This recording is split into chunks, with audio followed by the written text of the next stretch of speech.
warahmatullahi wabarakatuh. Alhamdulillah ketemu lagi dengan saya Minarno. Hari ini kita akan membahas tentang efek samping vaksin COVID ya. Di beberapa negara sudah dimulai vaksin COVID ini sudah bertahap. Ada di Amerika, di Eropa sudah mulai.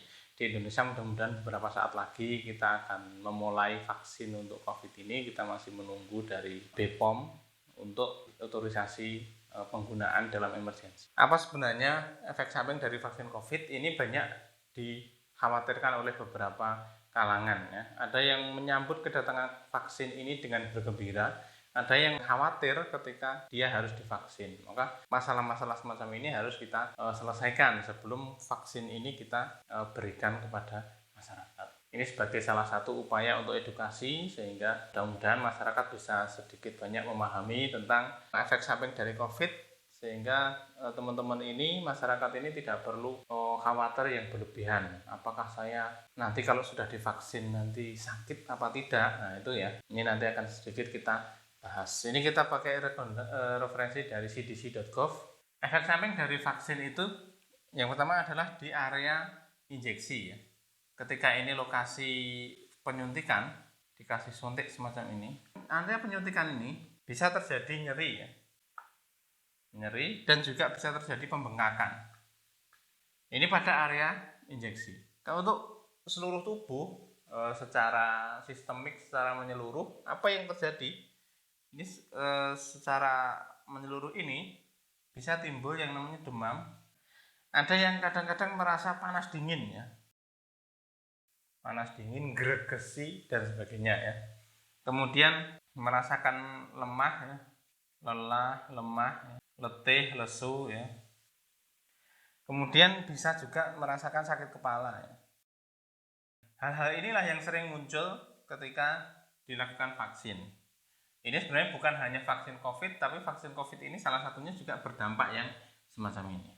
Apa yang dilakukan ketika kita mengalami hal semacam ini sebenarnya normal, proses normal. Ketika tubuh membentuk kekebalan tubuh bereaksi untuk membentuk kekebalan, maka efek-efek ini biasanya muncul. Apa yang dilakukan?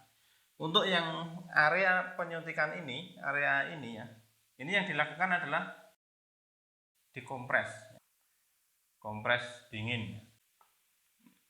Kemudian bisa dengan dilakukan aktivitas atau latihan.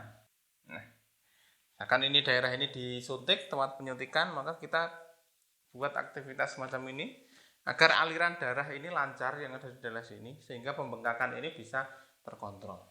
Kalau untuk yang gejala-gejala ini ya, kita bisa melakukan kegiatan untuk mengatasi ini ya. Ini harus kita minum banyak. Minum yang banyak. Karena kalau demam itu biasanya terjadi penguapan dari tubuh ini sangat besar sehingga harus digantikan cairan itu, kita harus minum lebih banyak dari biasanya. Kemudian menggunakan pakaian yang tipis ya. Menggunakan pakaian yang tipis. Kegiatan-kegiatan ini bisa kita lakukan agar kita bisa demam ini tidak begitu mempengaruhi, tidak begitu berefek pada kejadian dehidrasi, kemudian biar kalau pakaian tipis ini biar demamnya bisa segera turun. Ya. Kalau perlu kita bisa mengkonsumsi obat-obat seperti penurun nyeri ya, kalau misalnya nyeri ini atau yang sakit kepala juga bisa dengan obat-obatan kayak ibuprofen ya. Tapi dengan konsultasi dengan dokter ya. Kalau kemudian kejadian yang ini nyeri, bengkak, demam ini tidak segera teratasi dengan tindakan-tindakan yang sudah kita lakukan, maka kita perlu menghubungi dokter. Menghubungi dokter.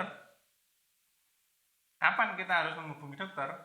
Jika kondisi nyeri dan bengkak ini 24 jam tidak menurun, tidak membaik, tapi justru meningkat. Kemerahan, bengkaknya juga ya. Maka kita harus segera menghubungi dokter, kita harus konsultasi dokter semacam itu. Kalau yang semacam ini demam, panas, lelah, sakit kepala ini kadang-kadang bisa terjadi dalam beberapa hari, 1-2 hari. Tapi kalau kemudian tidak membaik dalam kira-kira lebih dari 2 hari, 3 hari, maka ini juga harus menghubungi dokter ya.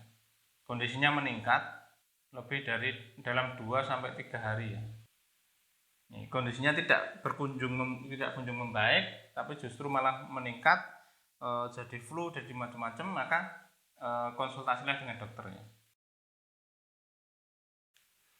Jadi ini yang bisa kita lakukan ketika ada efek samping yang biasanya muncul ini. Efek samping yang umum sekali muncul. Kemudian apa yang bisa kita lakukan? Dilakukan kompres, minum banyak, pakaiannya juga jangan terlalu tebal semacam itu. Ada aktivitas latihan untuk tempat yang penyuntikan itu.